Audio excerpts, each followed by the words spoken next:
¿Qué debes saber del derecho mercantil?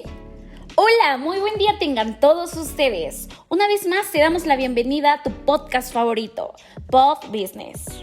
Espero que les esté yendo de maravilla y si no, sonríe que la vida sigue. Te traemos un nuevo tema que será de gran interés. Te invitamos a que te pongas cómodo. Hoy te encuentras con tu amiga Marlene. No te despegues y comencemos. Nos acompañas una vez más con esta sección llamada Entre Abogados, en donde se abarcarán temas muy importantes dentro de la empresa y la vida diaria. Hoy hablaremos de la empresa mercantil.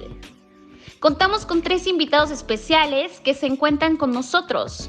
La licenciada Zacarías Ambrosio Gisela, el licenciado Juárez Hernández Aarón y por último la licenciada Cadena Sánchez María Fernanda, el cual nos contarán de sus conocimientos sobre los temas a abordar. Le damos un lugar a la licenciada Fernanda para que nos dé un saludo. Hola, espero que estén teniendo un bonito día. Me llena de felicidad poder participar en este nuevo podcast y espero que lo que comparta sea de gran utilidad para ustedes. Demos también el lugar a nuestro segundo invitado especial, al licenciado Aarón. Hola a toda la audiencia. Agradecido estoy yo por esta invitación y por tomarme en cuenta para poder aportarles un poco de mis conocimientos, mi trayectoria y especialidad que tengo. Por último, le damos el lugar a nuestra invitada especial Gisela para que nos dé un saludo. Hola, un gusto estar con ustedes y sobre todo abordar y opinar un poco sobre este tema tan relevante que hoy es en la actualidad. Quiero iniciar dando un pequeño contexto antes de abordar todo el tema y sobre todo dar a conocer estos conceptos fundamentales como lo son negocio mercantil, conjunto de cosas y derechos combinados para obtener u ofrecer al público bienes y servicios sistemáticamente y con un propósito de lucro. Sociedad mercantil, conjunto de individuos con un fin común. Al celebrar un pacto de vinculación denominado contrato de sociedad, se ha comprometido a destinar bienes que forman parte de su patrimonio a fin preponderantemente de especulación comercial.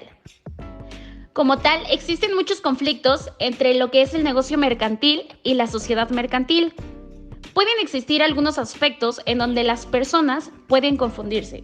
Sin embargo, algunas de las diferencias entre cada una de estas es que la sociedad mercantil tiene una razón social o una denominación social por el cual se trabaja y por otro lado, el negocio mercantil actúa bajo un nombre comercial, lo que es que la sociedad mercantil es una persona jurídica y en esta siempre existirán socios que la conformen.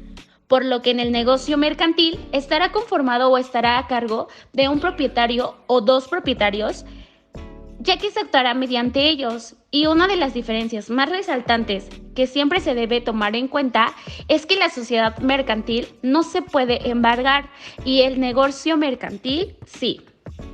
Pero bueno, ¿qué más nos pueden decir de este tema, licenciada Fernanda?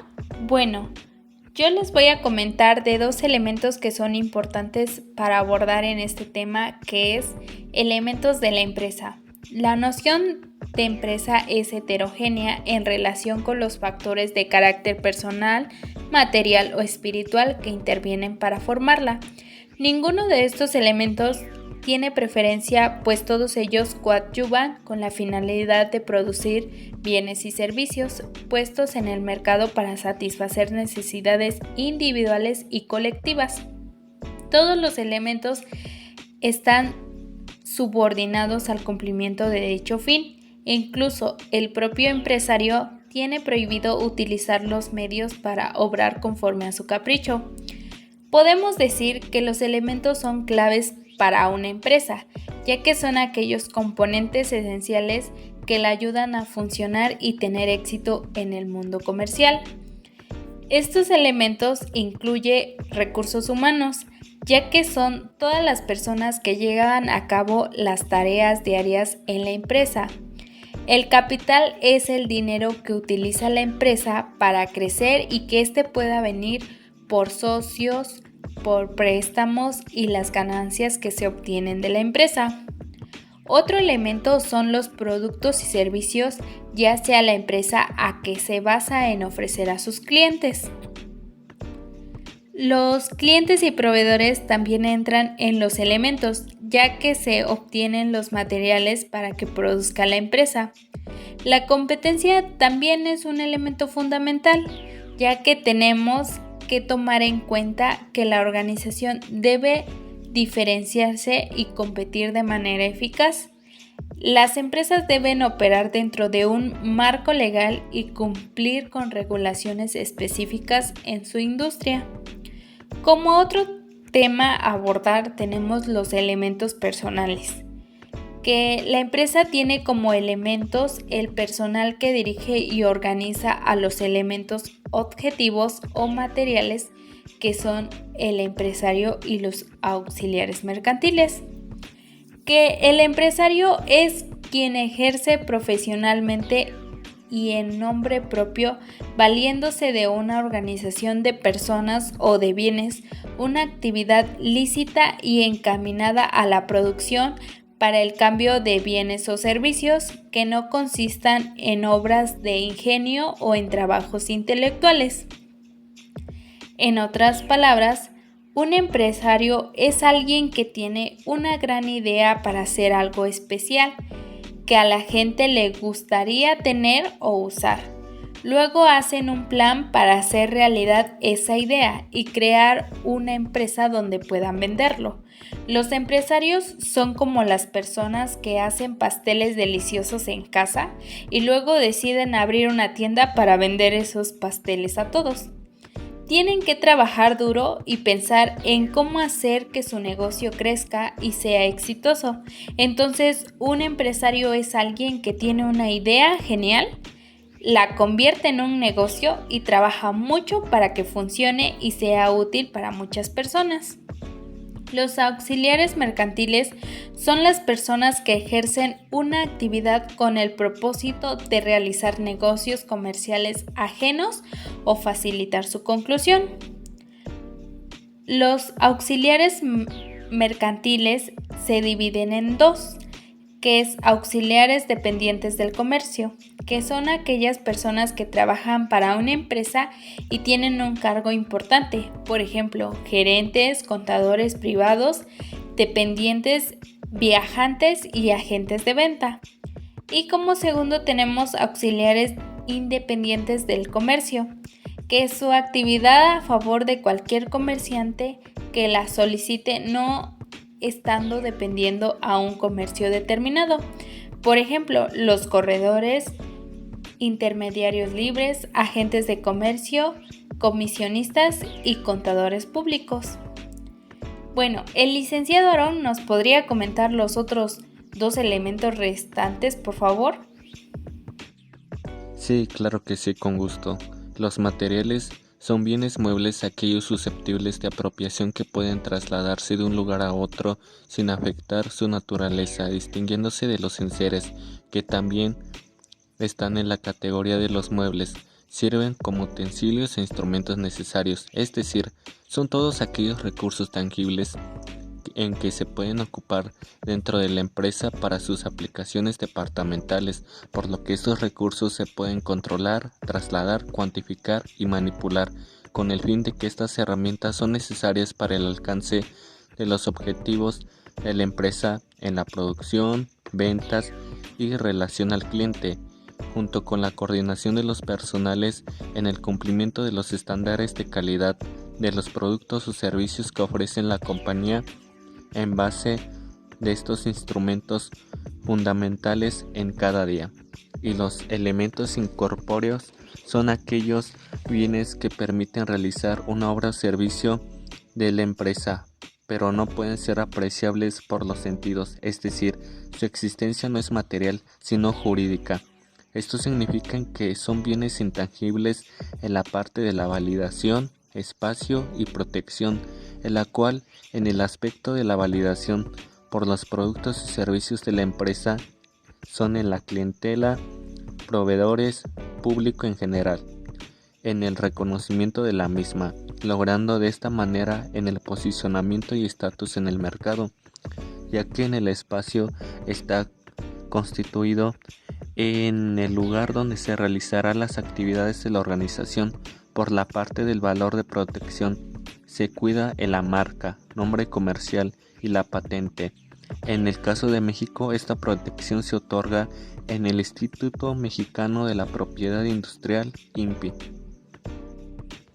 Licenciada Gisela, ¿qué nos puede comentar usted de la situación jurídica del empresario? Situación jurídica del empresario. En sentido técnico jurídico y de todos modos a los efectos de la legislación sindical y del trabajo, es aquella persona o ente jurídico que se interpone entre quienes realizan el trabajo y el público consumidor y que organiza junto con otros elementos de la producción el trabajo de los primeros para la producción de bienes o prestación de servicios que ofrece al público. El empresario es la persona que asume la producción de la empresa moderna, en la cual no son las mismas personas las que proporcionan el capital y los que organizan la producción con vistas al mercado.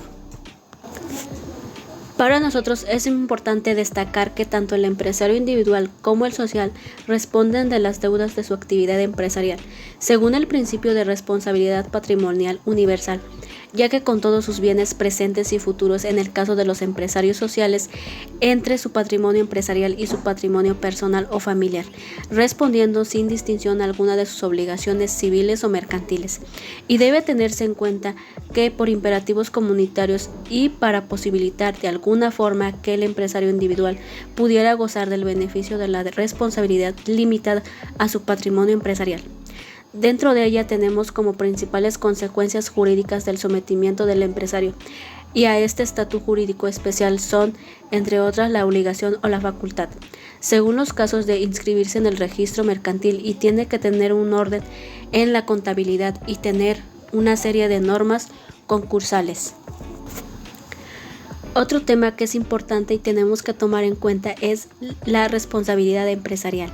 La responsabilidad se define como la obligación secundaria consistente en el deber de indemnizar o restituir al afectado del daño o perjuicio por el incumplimiento de una obligación principal.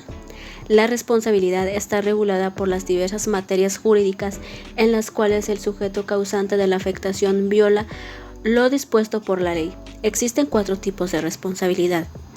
Civil, ocasionada por el incumplimiento a la ley civil y la correspondiente comisión de un hecho ilícito que provoca un daño o perjuicio de carácter pecuniario, moral o de afectación personal.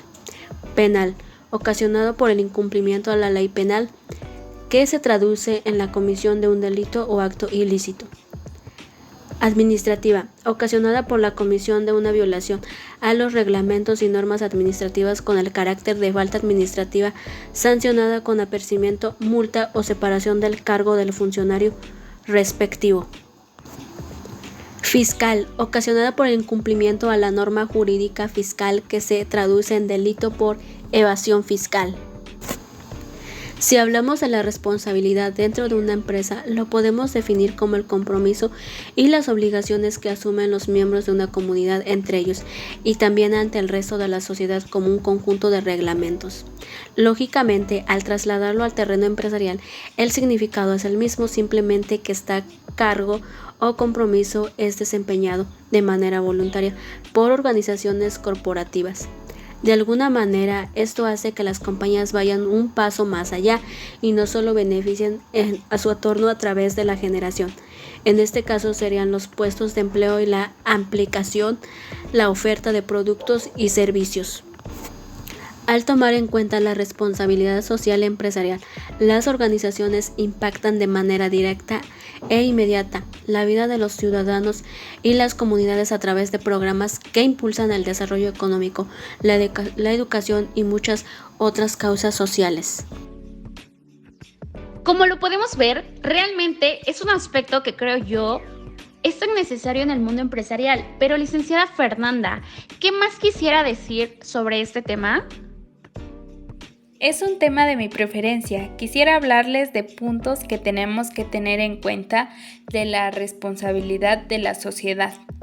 El reconocimiento de la personalidad jurídica de la sociedad mercantil trae consigo el efecto de colocarla en un plano de responsabilidad patrimonial, puesto que debe responder de las obligaciones a su cargo que deberían de terceras personas con todos los bienes que integran su patrimonio social.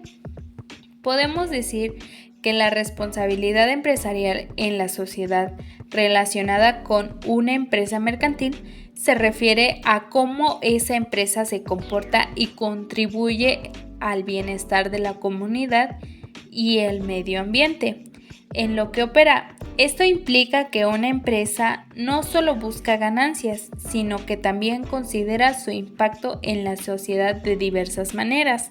La empresa no solo se preocupa por ganar dinero, sino que también se preocupa por hacerlo de manera sostenible.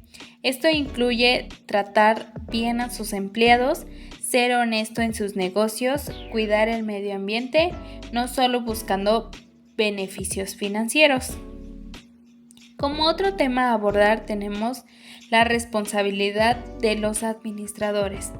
La responsabilidad de los administradores es uno de los temas más sobresalientes de la época actual, que ha puesto un freno a la impunidad con la cual trabajan algunos representantes legales de las sociedades de capital.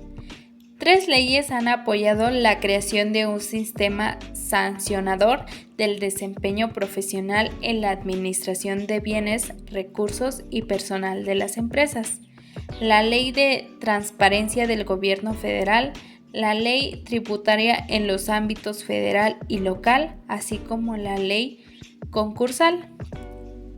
Esta se refiere a la obligación que tienen los líderes y gerentes de la empresa al tomar decisiones y acciones que beneficien a la empresa, sus empleados y otros interesados, como los accionistas, de manera eficaz.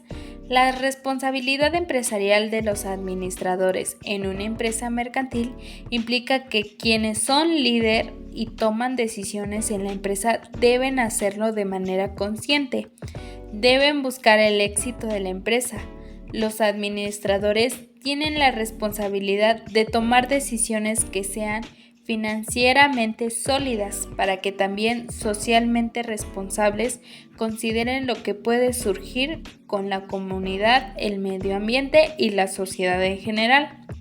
La responsabilidad del administrador es cumplir a sus deberes sociales en su cargo, como son deber de juzgar un asunto y concentrarse en el objetivo del asunto, discreción de las decisiones empresariales y prohibir realizar transacciones con la sociedad.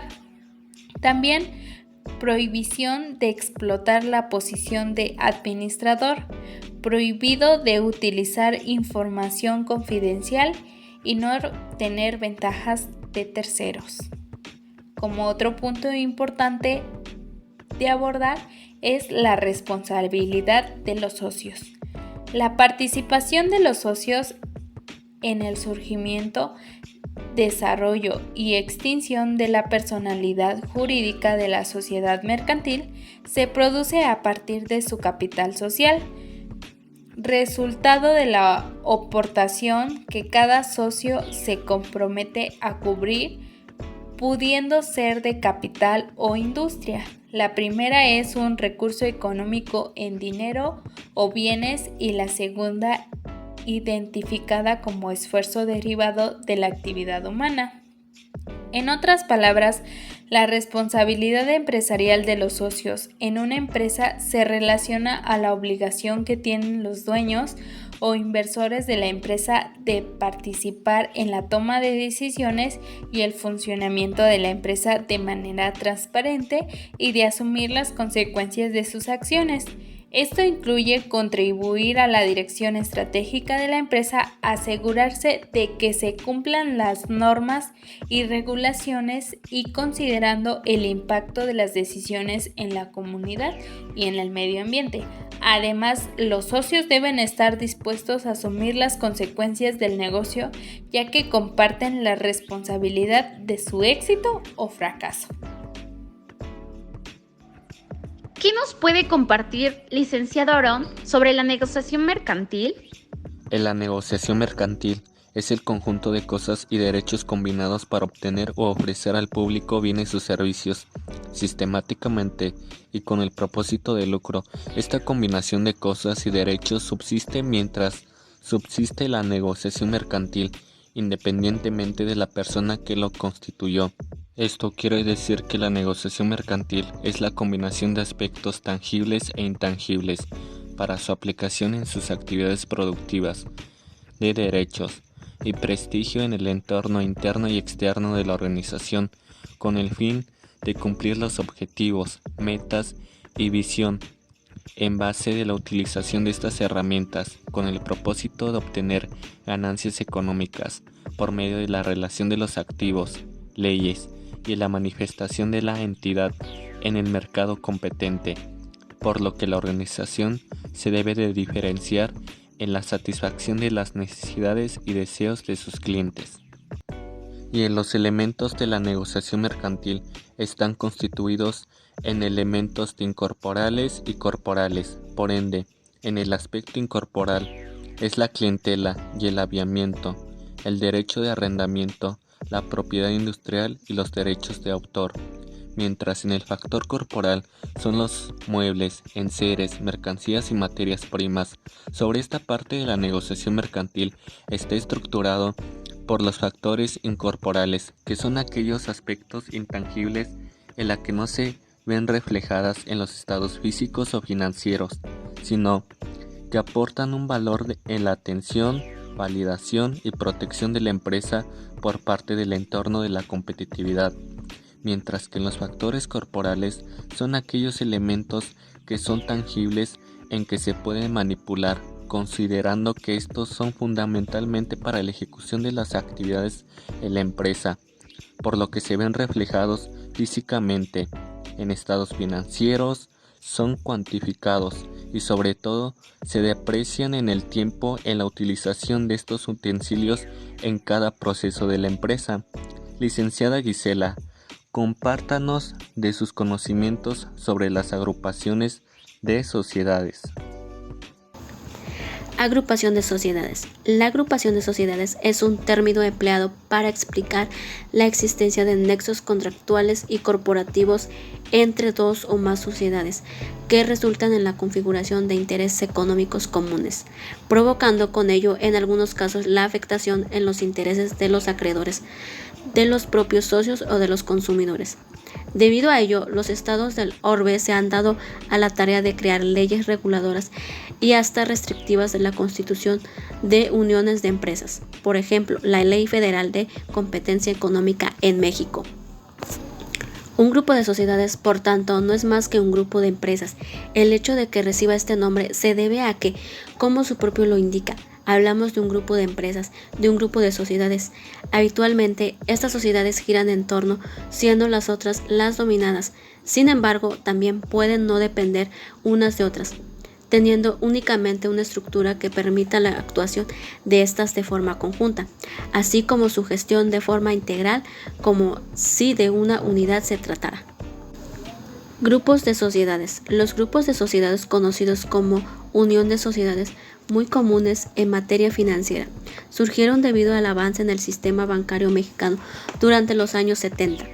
La sociedad controladora holding, la sociedad controladora llamada holding, que significa tenedora, es una sociedad titular de la mayor parte del capital social de otra denominada filial, sobre la que tiene facultades decisorias desde el diseño hasta la comercialización del producto, resultando en la economía de tiempo y recursos.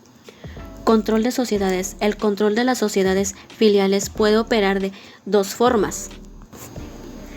Horizontal, cuando sin operar una coparticipación accionaria entre los socios de la controladora y de las controladas se configura el predominio jurídico de la primera sobre las demás por virtud de uno o más contratos como son el joint venture, franquicia, distribución, agencia, etc., así como por mecanismos contractuales como la asociación en participación y la comisión mercantil.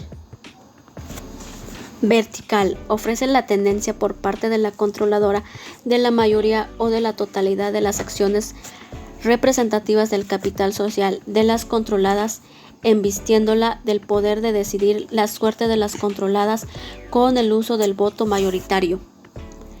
Agrupaciones financieras, con la intención de reglamentar todo tipo de organizaciones financieras y restringir la libre competencia. En 1990 se publica la Ley para regular las agrupaciones financieras de la banca mixta y 2 años más tarde la Secretaría de Hacienda y Crédito Público autoriza la conformación de los grupos financieros. Los grupos de sociedades han sido el resultado del fenómeno económico de la producción en serie de bienes, el cual provoca la especialización de las sociedades, las que se unen para asegurar el abastecimiento de los bienes y servicios necesarios para su operación. La permanencia de esta concentración de las sociedades se logra fundamentalmente a través del control que de ellas tiene un mismo grupo de inversionistas, quien o quienes, en última instancia, imponen los criterios de gestión social y determinan la forma de realizar la concentración de las sociedades. Esto es a través del grupo de sociedades en sentido estricto o bien de la sociedad de sociedades. Debe señalarse que en el grupo de sociedades, cada una de ellas jurídicamente mantiene su independencia respecto de las otras, es decir, conservar individualmente su propia personalidad jurídica y sus organismos autónomos, y deben integrarse de acuerdo con sus propios estatus. Sin embargo, económica y administrativamente, se encuentran controladas y carecen de independencia, ya que las actividades sociales es orientada en función de los alineamientos establecidos para el grupo. Bueno, yo también quiero participar con 2 temas que se me hacen de suma importancia y que se deben tomar en cuenta, los cuales son sociedad controladora, holding, sociedad financiera que posee y controla la mayoría de las acciones de un grupo de empresas. La famosa sociedad holding es una entidad mercantil que es propietaria del más del 50% de las acciones o en su totalidad de las participaciones o acciones de una o varias empresas. En otras palabras, la función de una sociedad holding es la de actuar como una buena madre o un buen padre de familia de las empresas del grupo y velar por su correcto funcionamiento, centrándose principalmente en tener una buena gestión o una buena supervisión. Control de sociedades. El control de sociedades puede operar de 2 formas, horizontal o vertical. El control horizontal es cuando, sin operar una participación accionaria entre los socios de la controladora y de las controladas, se configura el predominio jurídico de la primera sobre las demás por virtud de uno o varios contratos de la más diversa índole. El control vertical ofrece en principio una sola forma, consistente en las tenencias por parte de la controladora de la mayoría o de la totalidad de las acciones representativas del capital social de las controladas, lo que, por razón natural, atribuye a la primera, invariablemente, el derecho de decidir la suerte de las controladas mediante su voto mayoritario. Las sociedades que se funcionan de manera horizontal son competidoras. Esto se debe a que participan en el mismo mercado, produciendo o vendiendo el mismo bien o servicio. Con esto, se reduce el número de competidores en el mercado, por lo que la intensidad de la competencia cae y claramente puede afectar negativamente a los consumidores, ya que el precio afectará a tener menor calidad o menor variedad. Un ejemplo de la función vertical es el ejemplo de Coca-Cola. No solo toma en cuenta la fusión de la manera horizontal, sino también vertical, ya que la compañía adquiere un protagonismo importante comprando plantas encargadas de la fabricación de envases materiales de empaque, por lo que se llama integración vertical hacia atrás. De esta manera logra beneficios como lo es el reducir costos de producción, eliminando los márgenes de los proveedores y asegura una continuidad del suministro y calidad de los insumos. Licenciado Aarón, ¿algo más que quiera abordar de este tema? Me gustaría comentar de las agrupaciones financieras. En este sector se compone de sociedades controladoras que se agrupan en diversas entidades financieras, las cuales son integrantes de un grupo financiero. Su organización, funcionamiento y gestión se regula dentro de la ley, para regular las agrupaciones financieras.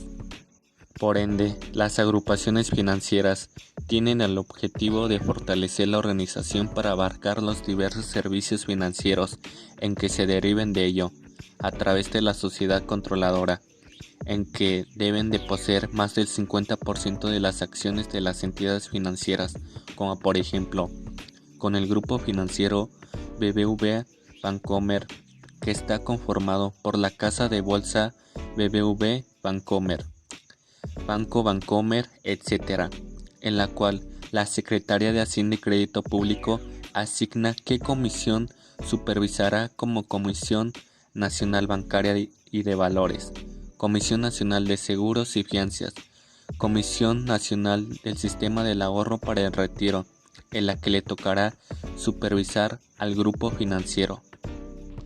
Licenciada Gisela, para cerrar ya nuestros temas, ¿nos puede compartir la última definición de qué son las sociedades con inversiones de capital cruzadas? Sociedades con inversiones de capital cruzadas.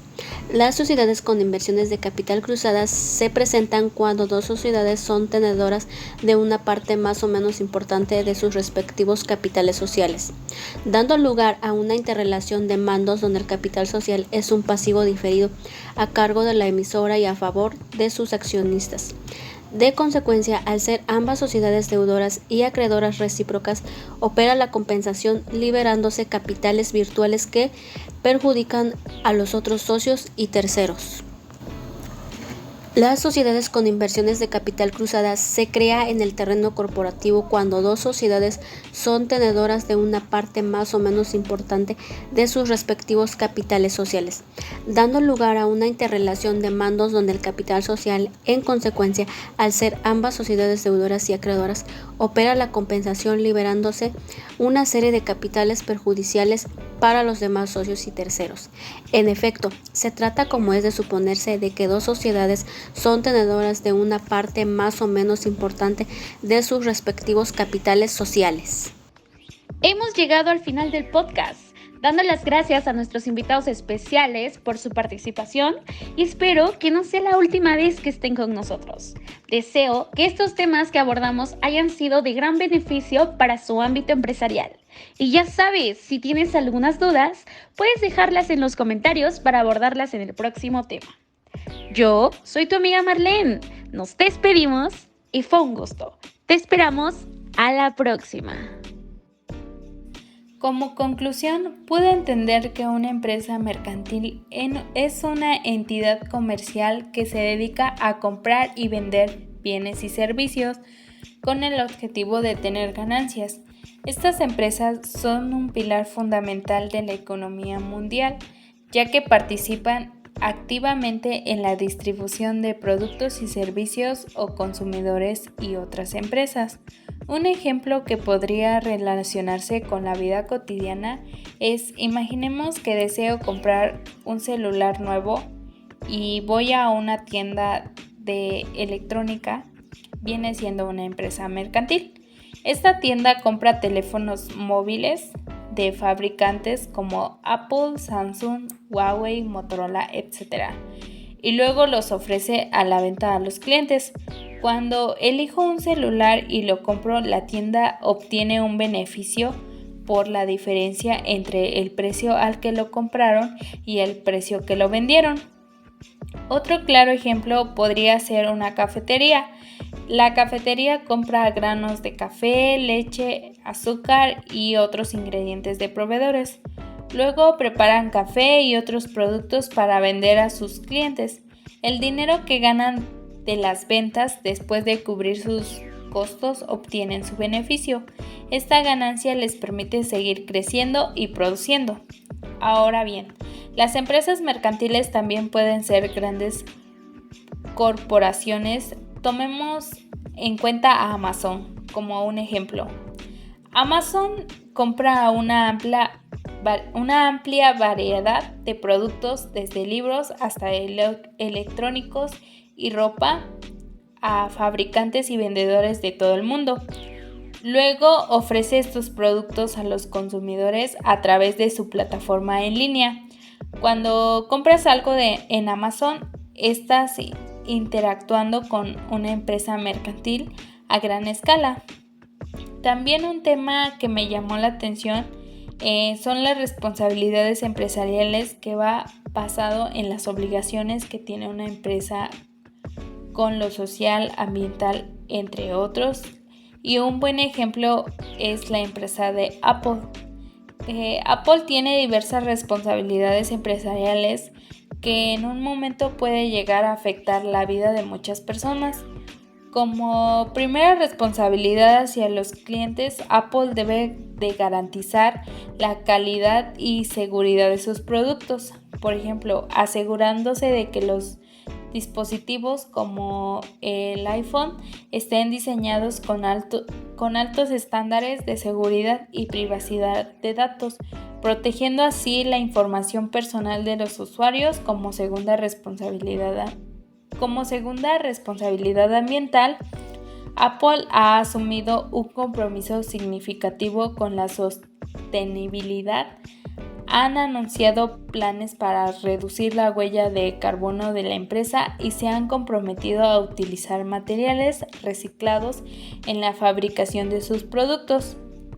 La tercera responsabilidad social es que la empresa ha participado en iniciativas de responsabilidad social empresarial, como donaciones a organizaciones benéficas, programas educativos y la promoción de condiciones laborales justas en su cadena de suministro global.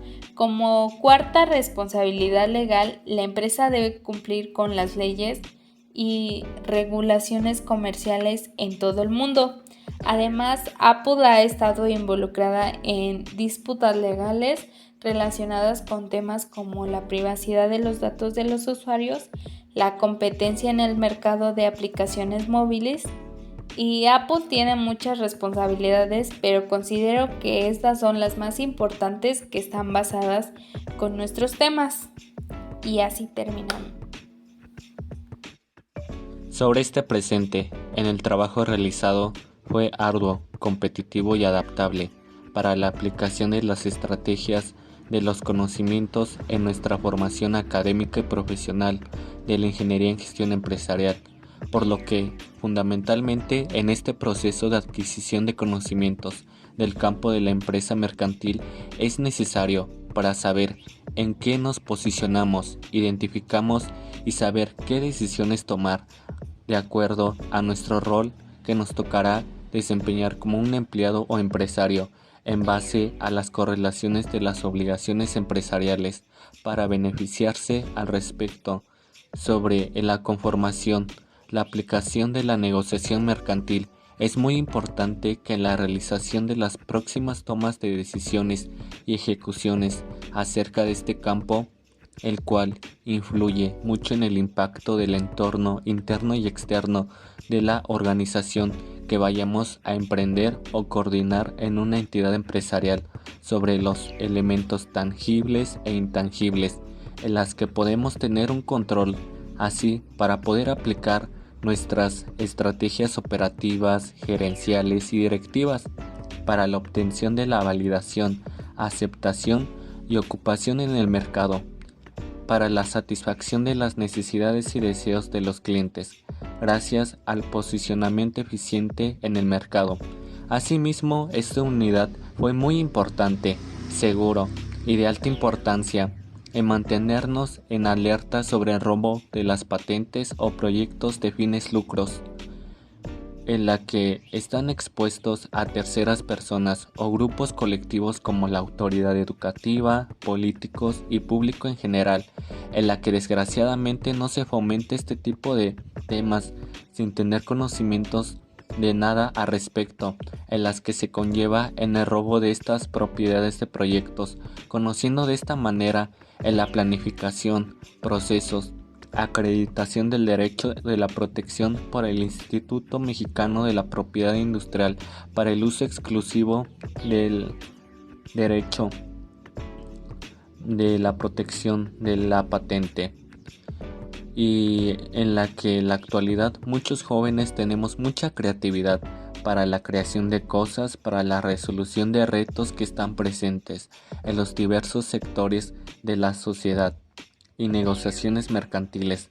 De forma panorámica, se aplicará las herramientas físicas en los departamentos de los recursos humanos, financieros, materiales y tecnológicas para la satisfacción de los objetivos, metas y visión de la organización, convirtiéndonos en gestores de calidad, posicionados y competitivos, mediante la correlación de los resultados obtenidos de la visualización de la clientela en la productividad, rentabilidad y eficiencia del uso de los recursos empresariales conllevados en el uso de los fundamentos de derecho establecido por las leyes mercantiles. En consecución, en planes futuros, tengo planeado en comprar acciones de las empresas. Gracias al acercamiento de estos temas, me ha garantizado los principios de cada uno, formulando en mis selecciones de cada una de ellas son las acciones preferentes, que tiene diversos beneficios económicos, aceptando la responsabilidad que conlleve en cada ámbito al respecto. Finalmente, sobre este tema fue muy interesante porque conocí cómo se entrelazan las sociedades mercantiles en sus funciones e estructuras, en la que se diferencia en cada una de ellas, analizando todas las variables dependientes e independientes, en cómo puede afectar las organizaciones en base a su situación presente de las acciones en las que se derivan sus consecuencias, logrando de esta manera en la adquisición de las bases al momento de querer emprender, participar en acciones, conformar sociedades, proteger patentes o ideas de proyectos con fines lucro y llevar a cabo las negociaciones mercantiles, conociendo así todos los factores que intervienen y aplicar estrategias para la toma de decisiones o acciones. En estos nuevos temas y subtemas que abordamos el día de hoy en el podcast, puedo decir que son temas en los cuales tenía poco conocimiento. No son temas que me agraden tanto. Sin embargo, sé que son muy importantes para llevarlos a cabo dentro de una organización, por lo que cuando se habla de una sociedad mercantil, sabía perfectamente que esta es la constitución de una o varias personas las cuales desean llegar a un mismo fin o que tienen una razón social, teniendo en cuenta que se debe aportar tanto capital como conocimientos, y asimismo se obtendrá un beneficio como consecuencia. Pero no tenía conocimiento que la Ley General de Sociedades Mercantiles establecía los requisitos y formas de constitución de cada una de las sociedades existentes. Uno de los temas que me llamó mucho la atención y que fue fundamental para comprender más del tema fue la diferencia que existe entre una sociedad mercantil y una negociación mercantil, ya que yo pensaba que no existía ninguna diferencia o que tenían distintas similitudes. Sin embargo, al comprender el tema, ahora sé que una sociedad mercantil es una persona moral cuya personalidad jurídica está reconocida por el artículo 25 del Código Civil Federal. Puede ser como ejemplo una asociación de dos chefs al abrir un restaurante. Por otro lado, la negociación mercantil se define como el conjunto de cosas y derechos combinados para obtener y ofrecer al público bienes o servicios con el propósito de lucro, como podría ser la mano de obra en la materia prima, para que una fábrica genere productos y se puedan vender. También comprendía muy poco sobre cómo estaban conformados los elementos tanto de la empresa como personales, materiales, incorpóreos, ya que no sabía que esto era muy fundamental al crear una organización, como por ejemplo los elementos de la empresa serán las actividades que consistirán en organizar ciertos elementos con el objetivo de producir e intercambiar bienes o servicios. Por otro lado, los elementos personales, los cuales son todas aquellas personas que trabajan dentro de la empresa, y cuando se habla de lo que son los elementos materiales, son los que están conformados por la mercancía de la materia prima, la maquinaria, los bienes inmuebles y asimismo mismo lo que está destinado a la actividad. Y por último, los elementos incorporeo, de los cuales yo no tenía nada de conocimiento y ahora sé que son los más fundamentales, ya que le dan más valor a la misma empresa y por lo tanto incrementa su potencialidad y son sujetos de protección legal, tales como podría ser la clientela, la fama mercantil, el nombre mercantil y la marca. Un equipo tiene que estar registrado con su propio nombre comercial, así como con su marca.